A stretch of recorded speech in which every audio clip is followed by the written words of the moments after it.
Hi friends, ಎಲ್ಲರಿಗೂ ನಮಸ್ಕಾರ. ಬನ್ನಿ ಫ್ರೆಂಡ್ಸ್, ಶಾರದೆ ಸೀರಿಯಲ್ನ ಇವತ್ತಿನ ಸಂಚಿಕೆಯಲ್ಲಿ ಏನಾಗ್ತಿದೆ ಅಂತ ನೋಡ್ಕೊಬರೋಣ. ಅದಕ್ಕೂ ಮುಂಚೆ ಯಾರೆಲ್ಲ ನನ್ನ ವಿಡಿಯೋ ನೋಡ್ತಾ ಇದ್ದೀರಾ ಫ್ರೆಂಡ್ಸ್, ಅವರೆಲ್ಲ ಪ್ಲೀಸ್ ಪುಟ್ಟದೊಂದು ಲೈಕ್ ಮಾಡಿ, ಹಾಗೆ ಫಾಲೋ ಮಾಡೋದನ್ನು ಮರಿಬೇಡಿ. ಬನ್ನಿ ಸ್ಟಾರ್ಟ್ ಮಾಡೋಣ. ಮೊದಲಿಗೆ ಫ್ರೆಂಡ್ಸ್, ಇದ್ದು ಕೇಳ್ತಾ ಇರ್ತಾನೆ, ಏ ರಂಗು, ಯಾವಾಗಲೂ ನಿನಗೋಸ್ಕರ ನಾನು ಸಾಂಗ್ ಆಡ್ತಾ ಇದ್ದೆ, ಇವಾಗ ನನಗೋಸ್ಕರ ನೀನು ಆಡು ಅಂತ ಅನ್ಬೇಕಾದ್ರೆ ಏನು ಗಂಗು, ನಾನು ನಿನಗೋಸ್ಕರ ಸಾಂಗ್ ಆಡಬೇಕಾ, ಯಾವ ಸಾಂಗ್ ಹೇಳಲಿ ಅಂತ ಯೋಚನೆ ಮಾಡ್ತಿರ್ಬೇಕಾದ್ರೆ ನೀನು ಬಂದ ಮೇಲೆ ತಾನೇ ಇಷ್ಟು ಚಂದ ಈ ಬಾಳು ಅನ್ನೋ ಸಾಂಗ್ನ ಈ ಕಡೆ ಸಿದ್ದು ಹೇಳ್ತಾ ಇದ್ರೆ, ಈ ಕಡೆ ಶಾರದಾ ಮಾತ್ರ ಸಿಕ್ಕಾಪಟ್ಟೆ ನಾಚ್ಕೋತಾ ಇರ್ತಾಳೆ. ಹಾಗೆ ಇಬ್ರು ಪ್ರೀತಿಯಿಂದ ಒಬ್ಬೊಬ್ರು ಮುಖನ ನೋಡ್ಕೊಂಡು ಇಬ್ರು ಸಹ ಖುಷಿಯಿಂದ ಹಾಡು ಹೇಳ್ತಾ ಇರಬೇಕಾದ್ರೆ ಇಬ್ರಿಗೂ ನಾಚಿಕೆ ಬರ್ತಾ ಇರುತ್ತೆ. ಹಾಗೆ ಪ್ರೀತಿಯಿಂದ ಸಿದ್ದುಗೆ ಶಾರದಾ ಇಷ್ಟಪಟ್ಟು ಇಡ್ಲಿನ ತಿನ್ನಿಸ್ತಾ ಇದ್ರೆ, ಶಾರದನಿಗೂ ಸಹ ತುಂಬ ಇಷ್ಟಪಟ್ಟು ಸಿದ್ದು ಇಡ್ಲಿನ ತಿನ್ನಿಸ್ತಾ ಇರ್ತಾನೆ. ಹಾಗೆ ಇಬ್ರು ಕಾಯಿ ತಕೊಂಡು ಬಾಯಿ ಒರೆಸ್ಕೊತಿರ್ಬೇಕಾದ್ರೆ ಪ್ರೀತಿಯಿಂದ ಶಾರದಾ ತನ್ನ ಸೆರಗಲ್ಲಿ ಸಿದ್ದುಗೆ ಬಾಯಿ ಒರೆಸ್ತಾ ಇರ್ತಾಳೆ. ಹಾಗೆ ಮತ್ತೆ ಸಿದ್ದು ಹೇಳ್ತಾ ಇರ್ತಾನೆ, ಏನು ಗೊತ್ತಾ ರಂಗು, ನೀನು ನನ್ನ ಜೀವನದಲ್ಲಿ ಬಂದಮೇಲೆ ನನಗೊಂದೊಳ್ಳೆ ಜೀವನ ಅಂತ ಸಿಕ್ಕಿದ್ದು, ಅವಾಗಲೇ ನನಗೆ ಜೀವನ ಇಷ್ಟು ಕಲರ್ಫುಲ್ ಆಗಿದೆ ಅಂತ ಅನಿಸಿದ್ದು ಅಂತ ಹೇಳ್ಬೇಕಾದ್ರೆ ಮತ್ತೆ ಶಾರದಾ ನಾಚ್ಕೋತಾ ಇರ್ತಾಳೆ. ಹಾಗೆ ಕೋಪದಲ್ಲಿ ನೀವು ತೋರಿಸ್ತಿರೋ ಪ್ರೀತಿ, ಕಾಳಜಿ, ಹಾಗೆ ಎಷ್ಟೋ ಜನಗಳು ಯಾರಿಗೋಸ್ಕರನೋ ಮದುವೆ ಆಗ್ತಾರೆ, ಹಾಗೆ ಹೆಂಗೆ ಬೇಕಂಗೆ ಜೀವನನ ಬಚ್ಚಿಟ್ಕೊಂಡು ಕಾಯ್ತಾ ಇರ್ತಾರೆ. ಆದರೆ ನಾನು ಹಾಗಲ್ಲ, ಮನಸಾರೆ ನಿಮ್ಮನ್ನು ಇಷ್ಟಪಟ್ಟೆ, ಪ್ರೀತಿಯಿಂದ ಕಾಳಜಿ ಮಾಡೋಕ್ಕೆ ಶುರು ಮಾಡಿದೆ. ಹಾಗೆ ಮನೆಯವರೆಲ್ಲನೂ ಸಹ ಎದುರಾಕೊಂಡೆ, ಆದರೆ ಯಾವತ್ತೂ ನನಗೆ ಜೀವನ ಭಾರ ಅಂತ ಅನ್ನಿಸ್ಲಿಲ್ಲ ರಂಗು ಅಂತ ಶಾರದಾ ಹತ್ರ ಹೇಳ್ತಾ ಇರ್ತಾನೆ. ಹಾಗೆ ಯಾವ ಸಮಾಜ ನಿಮ್ಮನ್ನು ದೂರುತ್ತೋ ಅನ್ನೋ ನೋವಲ್ಲಿ ಮನೆಯವ್ರನ್ನೂ ದೂರ ಮಾಡ್ಕೊಂಡ್ವಿ, ಹಾಗೆ ನಿಮ್ಮನ್ನು ನಾನು ದೂರ ಮಾಡಿಕೊಂಡು ಅಳುತ್ತಾ ಜೀವನನ ಕಳೆದ್ಬಿಟ್ಟೆ ಅಂತ ಹೇಳ್ತಾ ಇರ್ತಾಳೆ. ಹಾಗೆ ನಿಮ್ಮ ಮನಸ್ಸಿಗೆ ತುಂಬ ನೋವು ಕೊಟ್ಬಿಟ್ಟೆ, ಆದರೆ ಕಾಲ ನೋಡಿ ಮತ್ತೆ ಎಲ್ಲರೂ ಒಂದಾಗೋ ರೀತಿ ಮಾಡ್ತು, ಇವಾಗ ನಾವು ತುಂಬ ಖುಷಿಯಾಗಿದ್ದೀವಿ ಅಂತ ಶಾರದಾ ಹೇಳ್ತಾ ಇರಬೇಕಾದ್ರೆ, ಹೌದು ರಂಗು, ಅದರ ಒಂದು ಮಾತು ಕೇಳಲ್ಲ, ಇಷ್ಟು ವರ್ಷದಲ್ಲಿ ನಿಮಗೇನಾದರೂ ನನ್ನ ಮೇಲೆ ಕೋಪ ಬಂದಿತ್ತಾ ಅಂತ ಅಂದಾಗ, ಖಂಡಿತ ನನಗೆ ಬಂದಿಲ್ಲ ಅಂತ ಶಾರದಾ ಹೇಳ್ತಾ ಇರ್ತಾಳೆ. ಹಾಗೆ ಮತ್ತೆ ಸಿದ್ದು ಹೇಳ್ತಾ ಇರ್ತಾನೆ, ಯಾವಾಗಲೂ ನನ್ನನ್ನು ನೋಡಿದ್ರೆ ಮುಖನ ಗಂಟಾಕೊಂಡಿರ್ತಿದ್ದಲ್ಲ ರಂಗು, ಯಾಕೆ ಅಂತ ಅಂದಾಗ, ಅದೆಲ್ಲ ನಾಟಕ ಅಂತ ಅಂದಾಗ, ಓಹೋ, ನಿನಗೆ ನಾಟಕನೂ ಸಹ ಆಡಕ್ಕೆ ಬರುತ್ತಾ, ನನಗೆ ಅದೆಲ್ಲ ಗೊತ್ತಿಲ್ಲ ರಂಗು, ಇವಾಗ ನೀನು ಕೋಪ ಮಾಡ್ಕೋಬೇಕು, ನಾನು ಆ ಮುಖ ನೋಡಬೇಕು ಅಂತ ಅಂದಾಗ, ಸುಮ್ಮನೆ ಇರು ಗಂಗು, ನನಗಿವಾಗ ನಿನ್ನ ಮೇಲೆ ಕೋಪನೇ ಇಲ್ಲ, ನನ್ನ ಕೈಲಿ ನಾಟಕ ಮಾಡೋಕ್ಕಾಗಲ್ಲ ಅಂತ ಶಾರದಾ ಹೇಳ್ತಾ ಇರ್ತಾಳೆ. ಹಾಗೆ ಮತ್ತೆ ಸಿದ್ದು ಹೇಳ್ತಾ ಇರ್ತಾನೆ, ಕೋಪ ಮಾಡ್ಕೊಂಡೋ ರೀತಿ ನೀವು ಮುಖನ ಗಂಟಾಕೊಂಡು ನನ್ನ ಮೇಲೆ ಕೋಪ ಮಾಡ್ಕೋತಿದ್ರಲ್ಲ, ಅದಕ್ಕೆ ನಿಮಗೆ ಒಂದು ಪನಿಷ್ಮೆಂಟ್ ಕೊಡ್ತೀನಿ ಅಂತ ಅಂದಾಗ ಶಾರದಾ ಓಡೋಗ್ತಾ ಇರ್ತಾಳೆ. ಹಾಗೆ ಕೈ ಇಟ್ಕೊಂಡು, ನನ್ನ ಮೇಲೆ ಕೋಪ ಮಾಡ್ಕೊಂಡಿದ್ರಿ ಅಲ್ವಾ, ಅದಕ್ಕೊಂದು ಪನಿಷ್ಮೆಂಟ್ ಅಂತ ಅಂದಾಗ, ಏನು ಗಂಗು ಹೇಳಿ ಅಂತ ಶಾರದಾ ಕೇಳ್ತಾ ಇರಬೇಕಾದ್ರೆ, ನೀವು ನನಗೋಸ್ಕರ ಒಂದು ಡ್ಯಾನ್ಸ್ ಮಾಡಲೇಬೇಕು ಅಂತ ಹೇಳ್ತಾ ಇರ್ತಾನೆ. ಹಾಗೆ ಶಾರದಾ, ಈ ವಯಸ್ಸಿನಲ್ಲ, ನನಗೆ ನಾಚಿಕೆ ಆಗುತ್ತಪ್ಪ ಅಂತ ಹೇಳ್ತಾ ಇರಬೇಕಾದ್ರೆ, ನೋಡು ರಂಗು, ವಯಸ್ಸಾಗಿರೋದು ದೇಹಕ್ಕೆ, ಪ್ರೀತಿಗಲ್ಲ, ನೀನು ಮಾಡಲೇಬೇಕು ಅಂತ ಅಂದ್ಬಿಟ್ಟು ಇಬ್ಬರು ಸಹ ರೊಮ್ಯಾಂಟಿಕ್ ಡ್ಯಾನ್ಸಿಗೆ ಸಾಂಗ್ ಆಡ್ಕೊಂಡು ಡ್ಯಾನ್ಸ್ ಮಾಡ್ತಾ ಇರ್ತಾರೆ. ಆದರೆ ಶಾರದಾ ಮಾತ್ರ ಸಿಕ್ಕಾಪಟ್ಟೆ ನಾಚಿಕೆ ಪಡ್ತಾ ಇದ್ರೆ, ಸಿದ್ದು ಮಾತ್ರ ಸಿಕ್ಕಾಪಟ್ಟೆ ಎಂಜಾಯ್ ಮಾಡ್ಕೊಂಡು ಡ್ಯಾನ್ಸ್ ಮಾಡ್ತಾ ಇರ್ತಾನೆ. ಹಾಗೆ ಪ್ರೀತಿಯಿಂದ ಪ್ರಪೋಸ್ ಮಾಡೋಕ್ಕಿಂತ ಹೋಗಿ ಸೊಂಟ ನೋವು ಅಂತ ಹೇಳಿದಾಗ ಶಾರದಾ, ಪರವಾಗಿಲ್ಲ ನಿಂತ್ಕೊಂಡು ಪ್ರಪೋಸ್ ಮಾಡಿ ಅಂತ ಹೇಳ್ತಾ ಇರ್ತಾಳೆ. ಪ್ರೀತಿಯಿಂದ ಹಾರ್ಟ್ ಬಲೂನ್ ಎಲ್ಲ ಕೊಡ್ತಾ ಇರ್ತಾನೆ. ಹಾಗೆ ಕಿಸ್ ಎಲ್ಲ ಮಾಡಿ ಹಗ್ಗೆಲ್ಲ ಮಾಡ್ಕೊತಿರ್ಬೇಕಾದ್ರೆ ಶಾರದಾಗಂತೂ ಸಿಕ್ಕಾಪಟ್ಟೆ ನಾಚಿಕೆ ಆಗ್ತಾ ಇರುತ್ತೆ.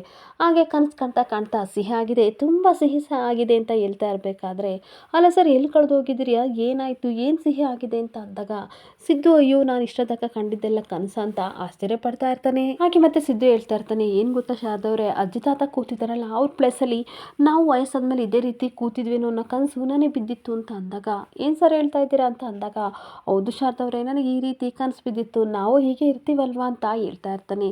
ಹಂಗಂದ್ರೆ ಏನು ಸರ್ ಅಂತ ಅಂದಾಗ, ಇವ್ರಿಗಿನ್ನ ಜಾಸ್ತಿ ಪ್ರೀತಿ ಮಾಡ್ತೀವಲ್ವಾ ನಾವಿಬ್ರು ಅಂತ ಅಂದಾಗ ಶಾರದನಿಗೆ ಒಳಗೆ ತುಂಬ ನಾಚಿಕೆ ಆಗ್ತಾ ಇರುತ್ತೆ.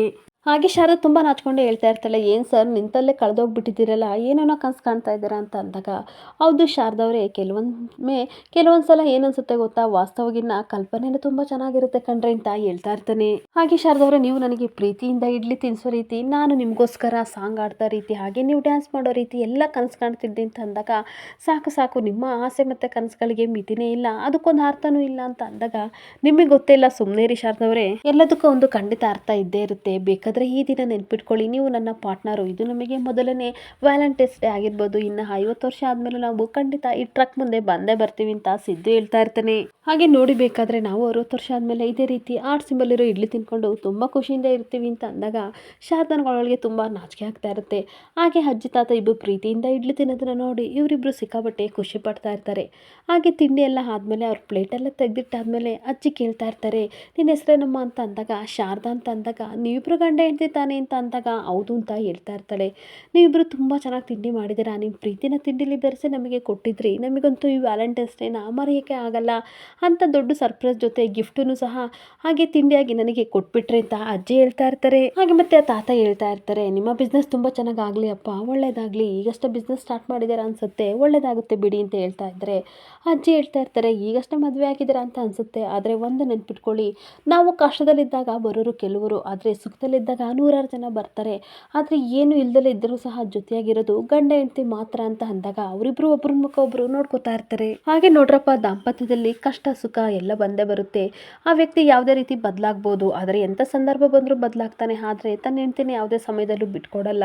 ಅದನ್ನೇ ದಾಂಪತ್ಯ ಜೀವನ ಅಂತ ಅನ್ನೋದು ಅಂತ ಬುದ್ಧಿವಾದ ಹೇಳ್ತಾ ಇರ್ತಾರೆ. ಅದೇ ಕಣಪ್ಪ ದಾಂಪತ್ಯ ಇರೋ ಪ್ರೀತಿ, ಪ್ರತಿ ಕ್ಷಣದಲ್ಲೂ ಸಹ ಅದನ್ನು ನೀವಿಬ್ಬರು ಅನುಭವಿಸ್ಬೇಕು, ಎಷ್ಟೇ ಕಷ್ಟ ಸುಖ ಬಂದರೂ ಸಹ ನೀವು ಒಬ್ಬರೊಬ್ಬರನ್ನ ಬಿಟ್ಕೊಡ್ಬಾರ್ದು ಅಂತ ಹೇಳ್ತಾ ಇದ್ರೆ ಈ ಕಡೆ ಸಿದ್ದು ಹೇಳ್ತಾ ಇರ್ತಾನೆ, ನನ್ನ ನಂಬಿಕೆ ಅಂತ ಅಂದರೆ ಅದು ನನ್ನ ಹೆಂಡತಿ ಅಂತ ಅಂದಾಗ ಶಾರದನಿಗೆ ಸಿಕ್ಕಾಬಟ್ಟೆ ಖುಷಿ ಆಗ್ತಾ ಇರುತ್ತೆ. ಹಾಗೆ ಆ ತಾತ ಹೇಳ್ತಾ ಇರ್ತಾರೆ, ಕರೆಕ್ಟಾಗಿ ಹೇಳ್ದೆ ಅಪ್ಪ, ಜೀವನದಲ್ಲಿ ಯಾವುದೇ ಸಂದರ್ಭ ಬಂದರೂ ಗಂಡ ಹೆಂಡತಿನ ಯಾವತ್ತೂ ಬಿಟ್ಕೊಡ್ಬಾರ್ದು, ನಾವು ಯಾವತ್ತೂ ಬಿಟ್ಕೊಟ್ಟಿಲ್ಲ, ನೀವು ಅಷ್ಟೇ, ಎಂಥ ಕಷ್ಟ ಬಂದರೂ ಒಬ್ರನ್ನೊಬ್ರನ್ನು ಬಿಟ್ಟಿರಬೇಡಿ ಅಂತ ಹೇಳ್ತಾ ಇರ್ತಾರೆ. ಹಾಗೆ ಒಳ್ಳೇದಾಗಲಿ ಅಂತ ಆಶೀರ್ವಾದ ಮಾಡಿ ಗಾಡ್ ಬ್ಲೆಸ್ ಯು ಅಂತ ಹೇಳ್ತಾ ಇರಬೇಕಾದ್ರೆ ತಾತ ದುಡ್ಡು ಕೊಡೋಕೆ ಹೋದಾಗ ಬೇಡ ಬೇಡ ಯುವ ಪ್ರೇಮಿಗಳಿಗೆ ನಮ್ಮ ಕಡೆಯಿಂದ ಫ್ರೀ ಡಿನ್ನರ್ ಅಂತ ಸಿದ್ದು ಹೇಳ್ತಾ ಇರಬೇಕಾದ್ರೆ ನನ್ನ ಕಡೆಯಿಂದ ಈ ಗಿಫ್ಟ್ ಅಂತ ಇಬ್ಬರಿಗೂ ರೋಸ್ ಕೊಟ್ಟು ಬಾಯ್ ಮಾಡಿ ಹೋಗ್ತಾ ಇರ್ತಾರೆ. ಅವ್ರು ಹೋದ್ಮೇಲೆ ಸಿದ್ದು ಹೇಳ್ತಾ ಇರ್ತಾನೆ, ಅವ್ರು ಏನಂತ ಆಶೀರ್ವಾದ ಮಾಡಿದ್ರು ಅಂತ ಕೇಳಿಸ್ತಾ ಶಾರದವ್ರೆ ಅಂತ ಅಂದಾಗ ಹೌದೌದು ನನಗೆ ತುಂಬ ಚೆನ್ನಾಗಿ ಕೇಳಿಸ್ತು, ಇವಾಗ ಬನ್ನಿ ಬೇಗ ಪ್ಯಾಕ್ ಮಾಡಿ ಮನೆಗೆ ಹೋಗಿ ಮಲ್ಕೊಂಡು ಬೇಗ ಇತ್ತು ಮಾರ್ಕೆಟ್ಗೆ ಹೋಗಬೇಕು, ಪ್ಯಾಕ್ ಮಾಡಿ ಅಂತ ಅಂದಾಗ ಸಿದ್ದು ಚೇರೆಲ್ಲ ತೆಗೆದಿಟ್ಟು ಹಾಗೆ ಪಾತ್ರೆ ಸಾಮಾನುಗಳೆಲ್ಲನೂ ಸಹ ಪ್ಯಾಕ್ ಮಾಡ್ತಾ ಇರ್ತಾನೆ. ಹಾಗೆ ಒಂದು ಕಡೆ ಜ್ಯೋತಿಕಾ ರೂಮಲ್ಲಿ ನಿಂತ್ಕೊಂಡು ಒಬ್ಬಳೇ ಯೋಚನೆ ಮಾಡ್ತಾ ಇರಬೇಕಾದ್ರೆ ತನ್ನಪ್ಪ ಹೇಳಿದ ಮಾತು ನೆನಪಾಗ್ತಾ ಇರುತ್ತೆ. ಸಿದ್ದು ಇವತ್ತು ಫುಡ್ ಟ್ರ್ಯಾಕಲ್ಲಿ ಬೀಚಲ್ಲಿ ನಿಂತ್ಕೊಂಡು ವ್ಯಾಪಾರ ಮಾಡ್ತಾ ಇರ್ಬೋದು, ಆದರೆ ಮುಂದೊಂದಿನ ದೊಡ್ಡ ರೆಸ್ಟೋರೆಂಟ್ಗೆ ಅವನು ಓನರ್ ಆಗ್ತಾನೆ, ಅದಂತೂ ಖಂಡಿತ ಸತ್ಯವಾದ ಮಾತು ಅಂತ ಹೇಳಿದ ಮಾತನ್ನ ನೆನಪಿಸ್ಕೊಂಡು ಜ್ಯೋತಿಕನಿಗೆ ಸಿಕ್ಕಾಬಟ್ಟೆ ಕೋಪ ಬರ್ತಾ ಇರುತ್ತೆ. ಹಾಗೆ ತನ್ನಪ್ಪ ಪಾಲಾಕ್ಷನಿಗೆ ಕಾಲ್ ಮಾಡಿದಾಗ ಏನಮ್ಮ ಅಂತ ಅಂದಾಗ ಏನು ಹೇಳಲಿ, ನನಗೆ ಹೊಟ್ಟೆ ಉರಿತಿದೆ, ನನ್ನ ಜೀವನದಲ್ಲಿ ಏನು ಆಗಬಾರ್ದು ಅಂತ ನಾನು ಅಂದ್ಕೊಂಡಿದ್ದೀನೋ ಅದೇ ಆಗ್ತಿದೆ ಅಂತ ಕೂಗಾಡ್ತಾ ಇರ್ತಾಳೆ. ಹಾಗೆ ಅಲ್ಲಮ್ಮ ಏನಾಯ್ತು ಇವಾಗ ಅಂತ ಅಂದಾಗ ನನ್ನ ಪ್ರತಿ ಕ್ಷಣದ ಖುಷಿ ಸಂಭ್ರಮನ ಕಿತ್ಕೊಳ್ಳೋದು ಆ ಶಾರದಾ ಮತ್ತೆ ಸಿದ್ದು ಅಲ್ವಾ ಅಂತ ಅಂದಾಗ ಯಾಕಿಷ್ಟು ಅಪ್ಸೆಟ್ ಆಗಿದೆಯಾ ಅಂತ ಅಂದಾಗ ಇನ್ನೇನು ಮಾಡಲಿ, ಅವ್ರ ಬಿಸ್ನೆಸ್ ಹಾಳಾಗ್ಲಿ ಅಂತ ನಾವು ಎಷ್ಟು ಐಡಿಯಾ ಮಾಡಿದ್ರು ಸಹ ಅದೆಲ್ಲ ಫ್ಲಾಪ್ ಆಗ್ತಿದೆ ಅಂತ ಹೇಳ್ತಾ ಇರ್ತಾಳೆ. ಆಗ ಪಾಲಾಕ್ಷ ಹೇಳ್ತಾ ಇರ್ತಾನೆ, ನಾವೇನು ಮಾಡೋಕ್ಕಾಗಲ್ಲಮ್ಮ, ಅವ್ರಿಗೆ ಅದೃಷ್ಟ ಅನ್ನೋದು ಕಾಲು ಬುಡದಲ್ಲಿ ಬಿದ್ದಿದೆ, ಜನರಿಗೆ ಏನು ಮೋಡಿ ಮಾಡಿದಾರೋ ನನಗಂತೂ ಗೊತ್ತಿಲ್ಲ, ಬೇಡ ಬೇಡ ಅಂತ ಅಂದರೂ ಸಹ ಜನಗಳು ಅವರ ಹೋಟೆಲ್ಗೆ ಹೋಗಿ ತಿಂಡಿ ತಿಂತಾರೆ, ಅಂದಮೇಲೆ ನಾವು ತಾನೇ ಏನು ಮಾಡೋಕ್ಕಾಗುತ್ತೆ ಹೇಳು, ಎಲ್ಲ ದೇವ್ರೇನು ಬರ್ದಿರ್ತಾರೋ ಅದೇ ತಾನೇ ಆಗೋದು ಅಂತ ಪಾಲಾಕ್ಷ ಹೇಳ್ತಾ ಇದ್ರೆ ಇವಳಿಗೆ ಸಿಕ್ಕಾಬಟ್ಟೆ ಕೋಪ ಬರ್ತಾ ಇರುತ್ತೆ. ಹಾಗೆ ಜ್ಯೋತಿಕಾ ಮತ್ತೆ ಕೋಪದಿಂದ ಹೇಳ್ತಾ ಇರ್ತಾಳೆ, ನಿಮಗೆ ಬಿಡಿ ಸರಿಯಾಗಿ ಮಾತಾಡೋಕ್ಕೂ ಸಹ ಬಂದಿರಲ್ಲ ಅಂತ ಅಂದಾಗ ನಮ್ಮ ಮಾತನ್ನ ಯಾವ ಜನಗಳು ಸಹ ಕೇಳ್ತಾ ಇಲ್ಲ, ಅಲ್ಲಿದ್ದ ವಿಡಿಯೋನು ಸಹ ನಿನಗೆ ಕಳಿಸಿದ್ದೀನಿ, ನೀನೇ ಒಂದ್ಸಲ ನೋಡು ಯಾವ ರೀತಿ ಮೆರೆತಿದ್ದಾರೆ ಅಂತ ಪಾಲಾಕ್ಷ ಹೇಳ್ತಾ ಇರ್ತಾನೆ. ಆಗ ಮತ್ತೆ ಜ್ಯೋತಿಕಾ ಹೇಳ್ತಾ ಇರ್ತಾಳೆ, ಸುಮ್ಮನಿರಪ್ಪ, ಪದೇ ಪದೇ ಅದನ್ನೇ ಹೇಳಿ ನನಗೆ ಬೇಜಾರು ಮಾಡಬೇಡಿ, ಆ ಶಾರದಾ ಜೀವನದಲ್ಲಿ ಚಿಕ್ಕ ಗೆಲುವು ಸಹ ಆಗಬಾರ್ದು, ಅವಳಿಗೇನಾದರೂ ಗೆಲುವಾದರೆ ಮೊದಲೆಲ್ಲ ಆದರೆ ಹರ್ಟ್ ಆಗ್ತಿತ್ತು, ಆದರೆ ಇವಾಗ ಅವಳಿಗೆ ಚಿಕ್ಕ ಗೆಲುವಾದರೂ ಸಹ ನನ್ನ ಕೈಲಿ ಅದನ್ನು ಸಹಿಸೋಕ್ಕಾಗಲ್ಲ, ಅಷ್ಟು ನೋವಾಗುತ್ತೆ ಅಂತ ಕಿರ್ಚಾಡ್ತಾ ಇರ್ತಾಳೆ. ಅವಳಿಗೆ ಏನಾದರೂ ಚಿಕ್ಕ ಗೆಲುವಾದರೂ ಸಹ ನನ್ನ ಸ್ಥಾನನ ಕಿತ್ಕೊಂಡು ಹೇಳೋ ಗಿಲ್ಟು ನನಗೆ ಕಾಡುತ್ತೆ ಅಪ್ಪ ಅಂತ ಅಂದಾಗ ಖಂಡಿತ ಆಗಲ್ಲ ಬಿಡು, ಆ ರೀತಿ ಮಾಡೋಕ್ಕೆ ನಾನು ಬಿಡೋದು ಇಲ್ಲ, ಯಾವತ್ತೂ ಆ ಜಾಗಕ್ಕೆ ಬರೋಕ್ಕಾಗಲ್ಲ ಅಂತ ಅಂದಾಗ ಇನ್ನೇನಪ್ಪ, ಶಾರದಾ ಯಾವತ್ತಿದ್ರೂ ಈ ಮನೆ ಮಗಳಲ್ವಾ, ಅದನ್ನು ನೆನಪಲ್ಲಿ ಇಟ್ಕೊಂಡು ನೀನು ಮುಂದೆ ಹೆಜ್ಜೆ ಇಡು ಅಂತ ಹೇಳ್ತಾ ಇರ್ತಾಳೆ. ಹಾಗೆ ಅವರು ನಮ್ಮ ಕಣ್ಣು ಮುಂದೆ ಇಲ್ಲ ಅಂತಂದರೆ ಡ್ಯಾಡ್ ಮತ್ತು ಮಮ್ಮದ ಪ್ರೀತಿ ಜೊತೆಗೆ ಆಸ್ತಿ ನನ್ನ ಕಣ್ಣು ಮುಂದೆ ಇರುತ್ತೆ ಅಂತ ಅಂದಾಗ ಹಾಗಾದರೆ ನಾವು ಮುಂದೆ ಏನು ಮಾಡೋದಮ್ಮ, ಏನಾದರೂ ಪ್ಲ್ಯಾನ್ ಇದೆಯಾ ಅಂತ ಪಾಲಾಕ್ಷ ಕೇಳ್ತಾ ಇರ್ತಾನೆ. ಹಾಗೆ ನೋಡಿ ಪಾಪ, ಏನು ಗೊತ್ತಾ, ಈ ಮನೆ ಮಗಳು ಶಾರದಾ ಅಂತ ಗೊತ್ತಾದಾಗಿಂದ ನನಗೆ ಕೋಪನ ಕಂಟ್ರೋಲ್ ಮಾಡ್ಕೊಳಕ್ಕಾಗ್ತಿಲ್ಲ, ಏನಾದರೂ ಮಾಡಿ ಈ ಊರಿಂದಲೇ ಅವ್ರನ್ನ ಓಡಿಸೋ ಹಾಗೆ ಮಾಡಿ ಅಂತ ಹೇಳ್ತಾ ಇರ್ತಾಳೆ. ಹಾಗೆ ಇನ್ನೊಂದು ಕಡೆ ಶಾರದಾ ಮತ್ತೆ ಸಿದ್ದು ಎಲ್ಲ ಪ್ಯಾಕ್ನ ಮಾಡಿಬಿಟ್ಟು ಮನೆ ಒಳಗಡೆ ಬರ್ತಾ ಇರಬೇಕಾದ್ರೆ ಯಾಕಪ್ಪ ತುಂಬ ಸುಸ್ತಾಗಿದ್ದಾರೆ ಅಂತ ಅಂದಾಗ ಹೌದಮ್ಮ ತುಂಬ ಸುಸ್ತಾಗಿದೆ, ದೀಪು ಒಂದು ಗ್ಲಾಸ್ ನೀರು ತಗೋಬೇಕಾ ಅಂತ ಅಂದಾಗ ದೀಪು ನೀರು ತಂದು ಸಿದ್ದು ಕೊಡ್ತಾಳೆ. ಹಾಗೆ ಸಿದ್ದು ಕುಡಿದು ಕೂತಿರ್ಬೇಕಾದ್ರೆ ಶಾರದಾ ಬರ್ತಾಳೆ. ಶಾರದವ್ರೆ ಕೂತ್ಕೊಂಡು ಸುಧಾರಿಸ್ಕೊಂಡು ಆಮೇಲೆ ಲೆಕ್ಕನ ತಗೊಳ್ಳಿ ಅಂತ ಎತ್ತಿರ್ಬೇಕಾದ್ರೆ ದೀಪ ಒಂದು ಲೋಟ ಅಮ್ಮನಿಗೆ ನೀರು ತಂದು ಕೊಡು ಪುಟಾಣಿ ಅಂತ ಅಂದಾಗ ಅಮ್ಮನಿಗೂ ಸಹ ನೀರು ತಂದು ಕೊಡ್ತಾಳೆ. ನೀರು ಕುಡಿದಾದ್ಮೇಲೆ ದೀಪ ಪುಟ್ಟ ಒಂದು ಪೆನ್ ಮತ್ತು ಪೇಪರ್ ತಗೋಬಾ ಅಂತ ಅಂದಾಗ ಅವಳು ಎಕ್ಸಸೈಜ್ ಪೆನ್ನು ತಂದು ಕೊಡ್ತಾಳೆ. ಹಾಗೆ ಶಾರದಾ ಲೆಕ್ಕ ಬರೀತಿರ್ಬೇಕಾದ್ರೆ ಎಲ್ಲ ದುಡ್ಡು ಸಪ್ರೇಟ್ ಇಡ್ತಾ ಇರ್ತಾಳೆ. ಸಿದ್ದು ತನ್ನ ಪಾಡಿಗೆ ತಾನು ಶಾರದಾ ಲೆಕ್ಕ ಮಾಡೋದನ್ನ ನೋಡ್ತಾ ಇದ್ರೆ ದೀಪ ಕೇಳ್ತಾ ಇರ್ತಾಳೆ, ಅಮ್ಮ ಏನಕ್ಕಮ್ಮ ಎಲ್ಲ ದುಡ್ಡನ್ನು ಸಪ್ರೇಟ್ ಇಡ್ತಾ ಇದ್ದೀರಾ? ಓ ಅಮ್ಮ ನನಗೆ ಗೊತ್ತಾಯಿತು, ಇದು ಅಪ್ಪನಿಗೆ, ಇದು ನಿನಗೆ, ಇದು ನನಗೆ, ಇದು ಅಜ್ಜಿಗಲ್ವಾ ಅಂತ ಅಂದಾಗ, ಇಲ್ಲ ಕಂದ ಅಂತ ಅನ್ಬೇಕಾದ್ರೆ ಈ ಸ್ಟ್ರಾಟಜಿಸ್ ನನಗೂ ಅರ್ಥ ಆಗ್ತಿಲ್ಲ, ಯಾಕೆ ಹಿಂಗೆ ಸಪ್ರೇಟ್ ಮಾಡ್ತಿದ್ದೀರಾ ಅಂತ ಅಂದಾಗ, ಈ ದುಡ್ಡು ಅಜ್ಜಿ ಔಷಧಿಗೆ ಹಾಗೆ ಮತ್ತು ಮಿಕ್ಸಿ ಸರಿ ಮಾಡ್ಸೋಕ್ಕೆ ಅಂತ ಹೇಳ್ತಾ ಇರ್ತಾಳೆ. ಇನ್ನೊಂದು ಸ್ವಲ್ಪ ದುಡ್ಡನ್ನ ತೆಗೆದು ಅಮ್ಮನ ಕಾಲು ಔಷಧಿಗೆ ದುಡ್ಡು ಇಟ್ಟಿದ್ದೀನಿ ಸರ್ ಅಂತಾಳೆ. ಹಾಗೆ ಇದು ಕೆಲವೊಂದು ಸಾಮಗ್ರಿಗಳನ್ನ ತರಬೇಕು ಅದಕ್ಕೆ ಇಟ್ಟಿದ್ದೀನಿ ಅಂತ ಅಂದಾಗ ಸಿದ್ದುಗೆ ತುಂಬ ಬೇಜಾರಾಗ್ತಾ ಇರುತ್ತೆ. ಹಾಗೆ ಅನಸೂಯ ಹೇಳ್ತಾ ಇರ್ತಾಳೆ, ನನಗೆ ಯಾಕಮ್ಮ ಔಷಧಿ ತರಬೇಕು ಅಂತ ಹೇಳ್ತಿದ್ಯಾ, ಈ ಕಾಲು ನೋವು ಯಾವಾಗಲೂ ಇದ್ದಿದ್ದೆ ಬಿಡು ಅಂತ ಅಂದಾಗ, ಸುಮ್ಮನಿರಮ್ಮ ನಿಮಗೆ ಗೊತ್ತಾಗಲ್ಲ ಅಂತ ಅಂದ್ಬಿಟ್ಟು ದೀಪು ಅಡುಗೆ ಮನೆಯಲ್ಲಿ ಒಂದು ಬಾಕ್ಸ್ ಇಟ್ಟಿದ್ದೀನಿ, ಆ ಬಾಕ್ಸ್ನ ತಗೋಬಹುದು ಅಂತ ಹೇಳ್ತಾ ಇರ್ತಾಳೆ. ಹಾಗೆ ಒಂದು ದೀಪು ದೊಡ್ಡ ಡಬ್ಬನ ತಂದು ಕೊಟ್ಟಾಗ ಅದ್ರಲ್ಲಿ ಸ್ವಲ್ಪ ದುಡ್ಡು ಹಾಕ್ತಿರ್ಬೇಕಾದ್ರೆ, ಇದು ನಮ್ಮ ಸೇವಿಂಗ್ ಅಂತ ಸಿದ್ದು ಕೇಳ್ತಾ ಇರ್ತಾನೆ. ತಪ್ಪು ತಿಳ್ಕೊಬೇಡಿ, ನಾನು ಇದಕ್ಕೆ ಏನಕ್ಕೆ ಇಡ್ತಿದ್ದೀನಿ ಅಂತಂದರೆ, ನಾವು ದುಡ್ಡು ಪ್ರತಿದಿನವೂ ಸ್ವಲ್ಪ ಇದರೊಳಗಡೆ ಹಾಕ್ತಾ ಇದ್ದೀನಿ. ಯಾಕೆ ಅಂತಂದರೆ ನಾವು ಕಷ್ಟದಲ್ಲಿದ್ದಾಗ ನಮಗೆ ಎಷ್ಟು ಜನ ಸಹಾಯ ಮಾಡಿದರು, ಆದರೆ ಅವ್ರು ಯಾರು ಸಹ ನಮ್ಮ ಆಶ್ರಯನ ಕೇಳಲೇ ಇಲ್ಲ. ಸೊ ಅದಕ್ಕೋಸ್ಕರ ನಾನು ಸ್ವಲ್ಪ ಸೇವಿಂಗ್ ಅಂತ ಮಾಡಿದರೆ ಯಾರಿಗಾದ್ರೂ ಯೂಸ್ ಆಗುತ್ತೆ ಅಂತ ಅಂದಾಗ, ನಿನ್ನ ಅರ್ಥ ಏನು ಅಂತ ಅನಸೂಯ ಕೇಳ್ತಾ ಇರ್ತಾಳೆ. ನಾನೊಂದು ಅನಾಥಾಶ್ರಮಕ್ಕೆ ಕೊಡೋಣ ಅಂತ ಅಂದ್ಕೊಂಡಿದ್ದೀನಿ, ಅವರಿಗೂ ಸ್ವಲ್ಪ ಯೂಸ್ ಆಗುತ್ತಲ್ವಾ.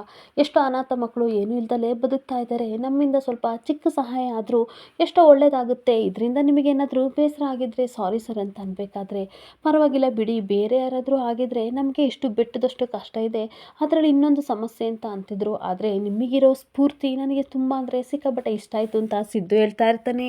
ಅಷ್ಟೊತ್ತಿಗೆ ದೀಪು ಎದ್ದೋಗಿ ಮಾಯ ಫೋನ್ನ ತಗೊಬರ್ತಾಳೆ. ತಗೊಬಂದ್ಬಿಟ್ಟು, ಅಮ್ಮ ಇದನ್ನು ರಿಪೇರಿ ಮಾಡಿಸ್ತೀನಿ ಅಮ್ಮ, ಪ್ಲೀಸ್ ದುಡ್ಡು ಕೊಡು, ಗೇಮ್ ಆಟ ಆಡಬೇಕು ಅಂತ ಅಂದಾಗ, ಇದಕ್ಕೆ ಎಷ್ಟಾಗುತ್ತೆ ಸರ್ ಅಂತ ಕೇಳ್ತಾ ಇರ್ತಾಳೆ. ನೋಡು ಪುಟಾಣಿ, ಇದಕ್ಕೆಲ್ಲ ನೀನು ಅಮ್ಮನ ಹತ್ರ ನೀನು ತೊಗೋಬಾರ್ದು ದುಡ್ಡು, ಹಾಗೆ ಈ ಫೋನ್ ನನ್ನ ರೂಮಲ್ಲಿತ್ತು, ಏನಕ್ಕೆ ತಂದೆ ಅಂತ ಅಂದಾಗ, ಸಾರಿ ಅಪ್ಪ ನಾನೇ ತಂದೆ ಅಂತ ಹೇಳ್ತಾ ಇರ್ತಾಳೆ. ಸರಿ, ಈ ದುಡ್ಡೆಲ್ಲ ನೀವು ಅದರಿಂದ ಕೊಡಬೇಡಿ ಶಾರದವ್ರೆ, ಪರವಾಗಿಲ್ಲ ಬಿಡಿ ಅಂತ ಅಂದಾಗ, ಅಪ್ಪ ನೀವು ಸರಿ ಮಾಡಿಸಿ ಕೊಡ್ತೀರಾ ಅಂತ ನನಗೆ ಗೊತ್ತು ಅಂತ ಸಿದ್ದುನ ತುಂಬ ಪ್ರೀತಿಯಿಂದ ಮುದ್ದು ಮಾಡ್ತಾ ಇರ್ತಾಳೆ. ಹಾಗೆ ಒಂದು ಕಡೆ ಶಾರದಾ ತಂದಿರೋ ದುಡ್ಡನ್ನೆಲ್ಲ ಎಣಿಸಿ ಲೆಕ್ಕ ಹಾಕಿ ಇಟ್ಟು ಎಲ್ಲರೂ ಮಲ್ಕೊಬಿಡ್ತಾರೆ. ಬೆಳಗಿನ ಜಾವ 4 ಗಂಟೆ ಆದಾಗ ಶಾರದಾ ಎದ್ದು ಟೈಮ್ ನೋಡಿದಾಗ 4 ಗಂಟೆ ಆಗುತ್ತೆ. ಹಾಗೆ ರೆಡಿ ಆಗ್ತಿರ್ಬೇಕಾದ್ರೆ ಸಿದ್ದು ಮಿಸ್ ಆಗಿ ನೋಡ್ತಾನೆ. ಏನು ಶಾರದವ್ರೆ ಇಷ್ಟು ಬೇಗ ಎದ್ದಿದ್ದೀರಾ, ಎಲ್ಲಿಗೆ ಹೋಗ್ತೀರಾ ಅಂತ ಅಂದಾಗ, ನಿಧಾನಕ್ಕೆ ಮಾತಾಡಿ ಸರ್, ದೀಪು ಬೇರೆ ಮಲಗಿದ್ದಾಳೆ ಎದ್ದಿದ್ದಾಳೆ, ನಾನು ಈಗ ಮಾರ್ಕೆಟಿಗೆ ಹೋಗ್ತಾ ಇದ್ದೀನಿ ಅಂದಾಗ, ಇಷ್ಟು ಬೇಗ ಏನಕ್ಕೆ ರೀ ಹೋಗ್ತಾ ಇದ್ದೀರಾ ಅಂತ ಅಂದಾಗ, ಇವಾಗ ಹೋಗಿ ತರಕಾರಿ ತಂದರೆ ಫ್ರೆಶ್ ಆಗಿರೋ ತರಕಾರಿ ಸಿಗುತ್ತೆ, ಹಾಗೆ ಅದನ್ನೆಲ್ಲ ತಂದು ಹೆಚ್ಚೋಷ್ಟೊತ್ತಿಗೆ 5:30 ಆಗುತ್ತೆ, ಆಮೇಲೆ ನಾವು ತಿಂಡಿ ಎಲ್ಲ ಮಾಡೋ ಅಷ್ಟೊತ್ತಿಗೆ 9 ಗಂಟೆ ಆಗುತ್ತೆ. ಬೆಳಗ್ಗೆ ಹೊತ್ತು ಬೇಗ ಆದರೆ ಸರ್ ಕಸ್ಟಮರ್ ಎಲ್ಲ ಜಾಸ್ತಿ ಬರೋದು ಅಂತ ಹೇಳ್ತಿರ್ಬೇಕಾದ್ರೆ, ಯಾರೋ ದೇವುಗಳು ಪಿಸು ಪಿಸು ಅಂತ ಮಾತಾಡ್ತಾರೆ ಅಂತ ಅಂದ್ಬಿಟ್ಟು ನಿಂಬೆಣ್ಣ ನೋಡ್ಕೊಂಡು ಅನಸೂಯ, ಇದೇನಿದು ದೇವುಗಳು ಈ ರೀತಿ ಪಿಸು ಪಿಸು ಅಂತ ಮಾತಾಡ್ತಿದ್ದಾರಲ್ಲ ಅಂತ ಎದುರ್ಕೋತಾ ಇರ್ತಾಳೆ. ಹಾಗೇನೊಂದು ಕಡೆ, ಸರಿ ಸರ್ ನೀವು ಮಲ್ಕೊಳ್ಳಿ, ನಾನು ಹೋಗಿ ಬರ್ತೀನಿ ಅಂತ ಅಂದಾಗ, ನೀವು ಒಬ್ಬರೇ ಹೋಗ್ಬೇಡ್ರಿ, ಇಷ್ಟು ಸುಂದರವಾಗಿದ್ದೀರಾ, ನನ್ನ ಹೆಂಡ್ತಿನ ಯಾರಾದರೂ ಏನಾದರೂ ರೇಗಿಸಿದ್ರೆ ಏನು ಮಾಡೋದು ಅಂತ ಅಂದಾಗ, ಏನು ಸರ್ ಹೇಳ್ತಾ ಇದ್ದೀರಾ ಅಂತ ಅಂದಾಗ, ನಾನು ನಿಜನೇ ಕಂಡ್ರೆ ಹೇಳ್ತಾ ಇರೋದು ಅಂತ ಅಂದಾಗ, ಶಾರದನಿಗೆ ಸ್ವಲ್ಪ ನಾಚಿಕೆ ಆಗ್ತಾ ಇರುತ್ತೆ. ಇಲ್ಲಿಗೆ ಸಂಚಿಕೆ ಎಂಡ್ ಆಗ್ತಿದೆ. ಈ ವಿಡಿಯೋ ಇಷ್ಟ ಆದರೆ ಪುಟ್ಟದೊಂದು ಲೈಕ್ ಮಾಡಿ, ಫಾಲೋ ಮಾಡಿ. Thank you.